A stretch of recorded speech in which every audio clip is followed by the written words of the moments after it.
Hello and welcome to Patrick's Models and Transport. So this evening we're going to have a short chat about future projects on my modelling mat and desk and railway and on the channel. So some months ago I bought this French, probably Jouef, but it's not got any markings on, locomotive chassis and motor. And there aren't any markings, it doesn't say made in France or anything, but it's definitely a Jouef because Jouef had developed this all-wheel drive transmission with a centrally mounted motor and a long drive shaft which goes down and drives both bogies, you can see. Also the plunger pickups typical of Jouef on these type of locomotives. You can see there are plunger pickups. Then Jouef switched to normal copper strip pickups.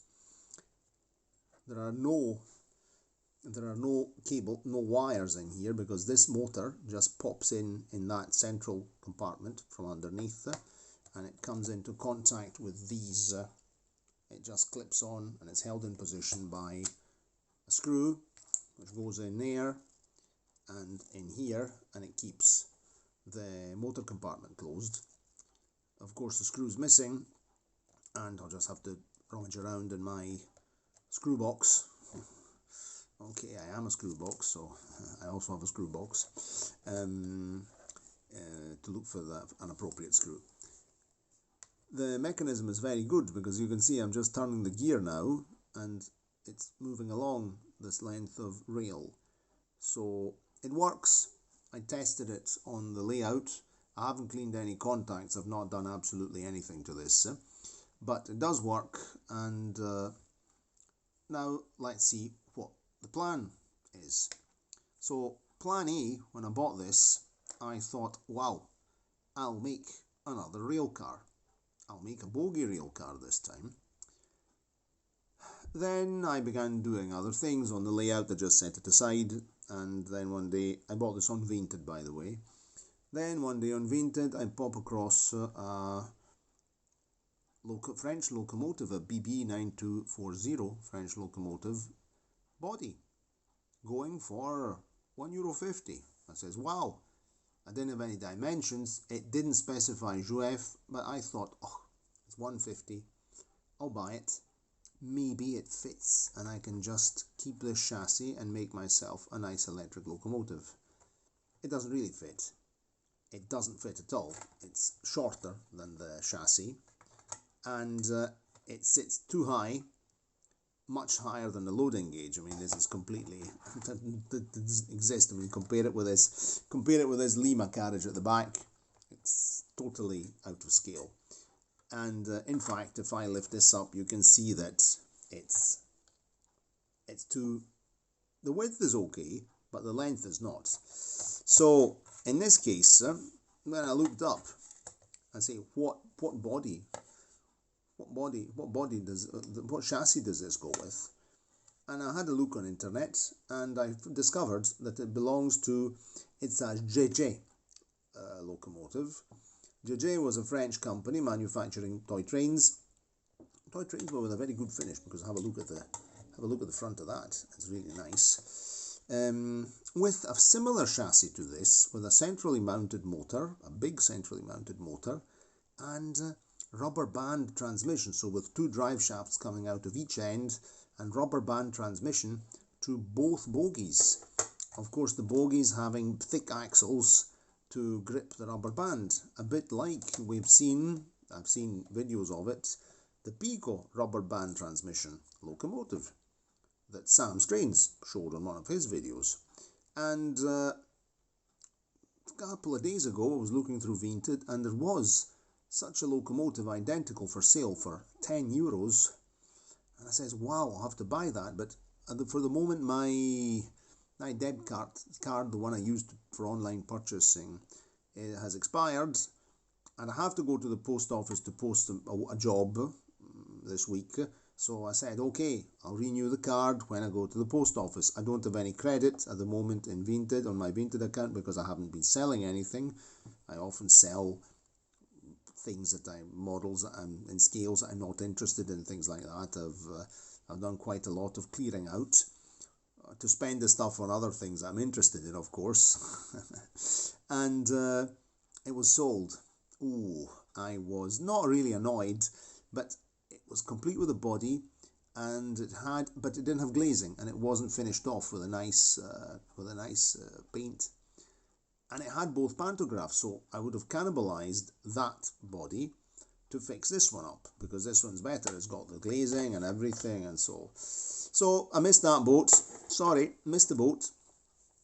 I found a chassis, a complete motor and chassis on a French website, and I would like to have a JJ locomotive because it's really interesting.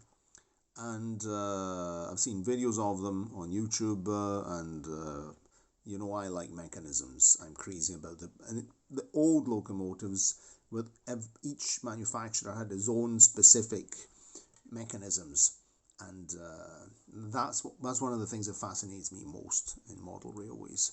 And sooner or later, I'll manage to get a JJ locomotive, hopefully for a very convenient price, of course. I have a whole bag of elastic bands, so I can fix a transmission, no problem. Okay, so that's that. So that'll be that's another project for the future. That's another future project. This Lima 1946 carriage is lying around on the desk simply because it's missing 3 buffers out of 4, and I want to get some metal wheels. Generally, I keep plastic wheels at work and function. I don't bother changing them. These ones are not great. They don't turn well. I've greased them. They're rubbish, especially this one here. Sometimes it tends to derail on points, and these carriages with metal wheels, with Lima metal wheels, really go very well. So this is needing some repairs and is needing new wheels. You can see this is just the detail on the bogie is really nice. It's all plastic and it's riveted on, but it's a very nice model. Of course, this is a 187, HO 187, but it's a shortened length model, so the actual length of the model, not the width and height, is actually 100, not 187, but that was a typical solution in those years to cope also with the tight curves and so on. You can see that this carriage has lived in a damp place. It's got a very rusty coupling hook here, which I will clean using my fiberglass pencil and the wire brush. Sadly, you can't take the body on this carriage, but we'll see when we do the maintenance to it. You open 2 screws underneath and the roof comes off, and I can't disconnect the bogie to work on it properly because it's riveted on. And so I'll have to do the job with a fiberglass pencil and the small wire brush, being very careful not to damage the carriage. That'll be a job that I'll do. I'll show you what I'm doing, but I won't do a whole video about it, otherwise it'll be a bit on the boring side. Okay, so at the moment this carriage is here mainly to show you the loading gauge. So this is the chassis of the locomotive chassis that's going to become a rail car, and I mustn't go.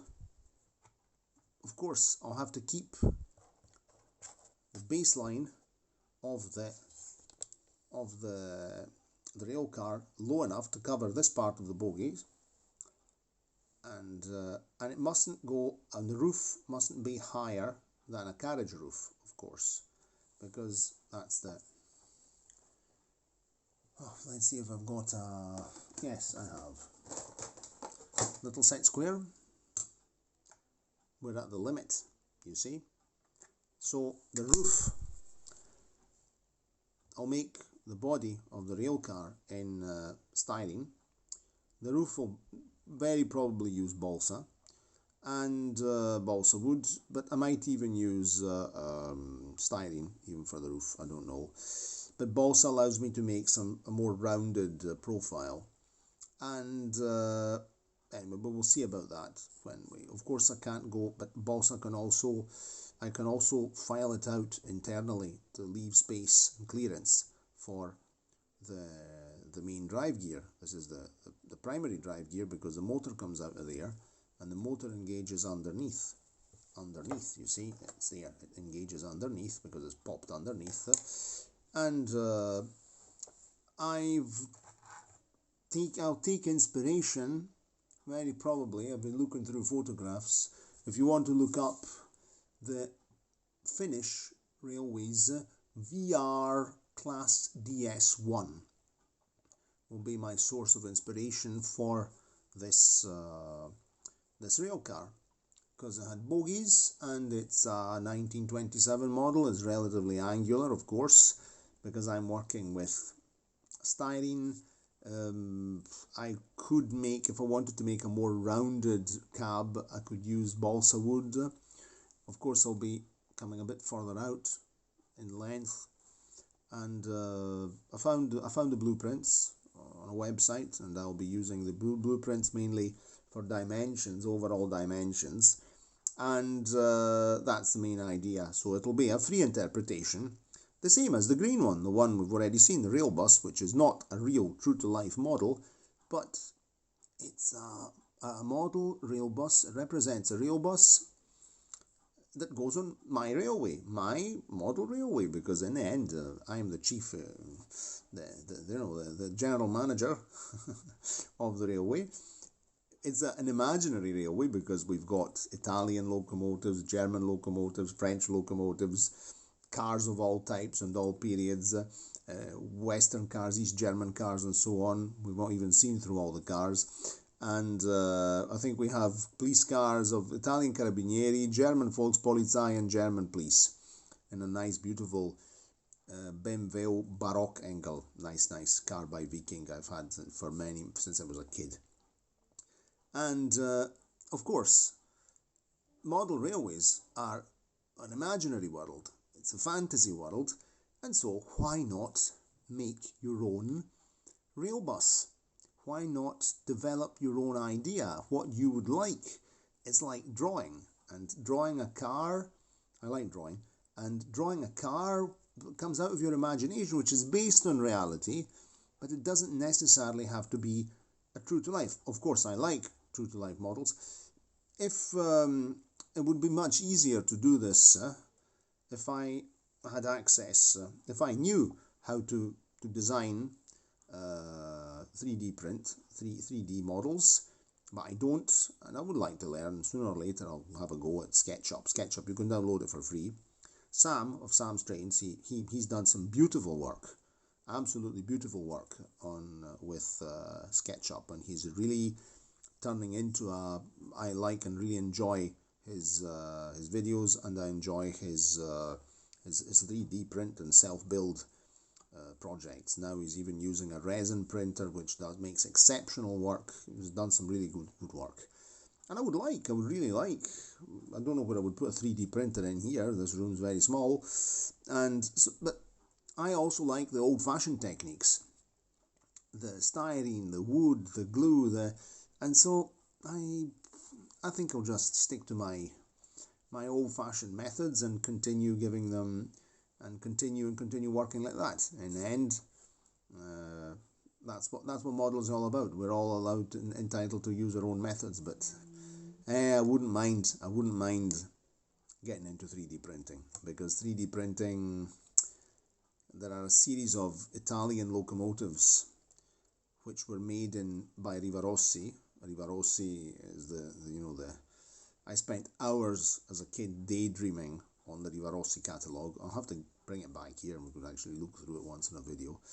And the problem is the Rivarossi models, the vintage ones, apart from being extremely expensive, are also in the wrong scale, because the Rivarossi was manufacturing the Italian, not the American market, but the Italian market Italian trains in 180, not 187. So even if I had the money to splash out on a Rivarossi Italian steam locomotive of the 70s, it'd be too big for the rest of the stock, and no, It's not my idea of, at least in dimensions, I want to have realism. That's it. Even when I was a kid, I was playing with toy cars. I was trying to have them all in the same scale, you know.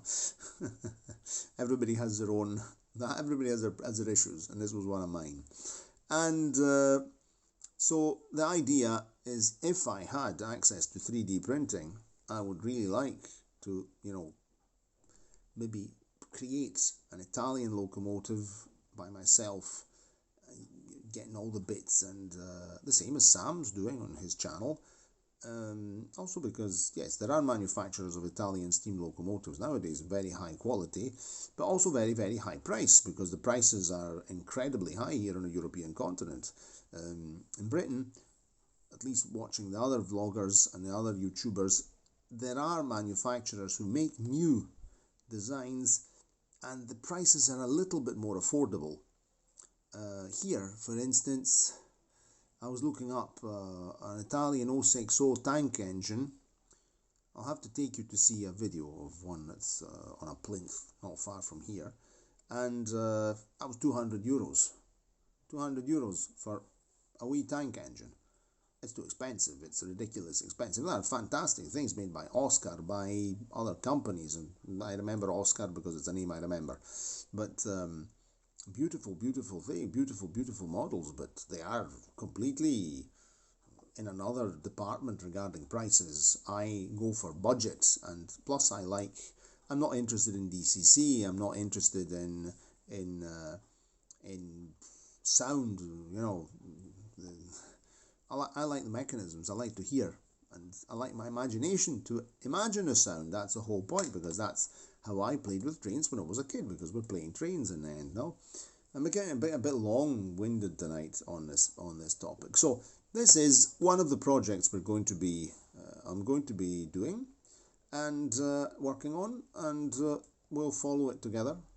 Of course, I won't go through all the boring assembly phases. I might just show some spot videos of what I'm doing. It will be a sort of a series of videos, not to make them too long and too boring. And before closing tonight, we'll have a quick look at the motor. The motor works, of course. I tested this on the layout, said so before. So the motor actually works. It's a bit noisy, rattly, screechy 3-pole motor. Looks like a Jouef motor, and of course this is needing contacts are good, but I'll put a spot of contact spray on the commutator and clean the. You can even you can unscrew this to take the brushes out, but I'm not really in the mood for dismantling this thing here, so I'll just clean the commutator with some contact spray, and then I'll have to lubricate the motor bearings with my usual mix of technical petroleum jelly and soy machine oil. There and there.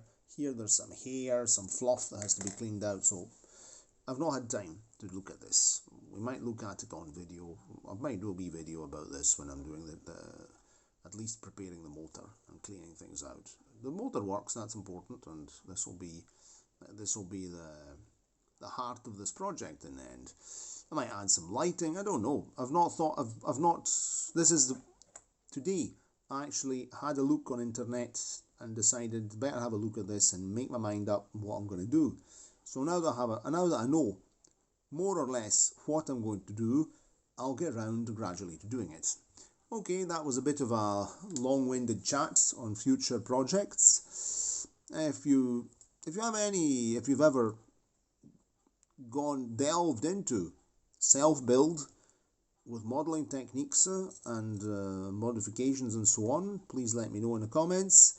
If you have any suggestions, any opinions, even if you disagree with me, it's not really a problem. We're not here for 99% agreement with what I say and think, and please say so in the comments. And if you like the video, give us a like, and subscribe to the channel and click the notification bell. Okay, very well. So that's enough for tonight. I'm away to have spinach and cheese pie And that's that. So cheerio, and see you next time. Let's buzz this motor the last time. Ugh, it's terrible, terrible, terrible. Okay, cheerio.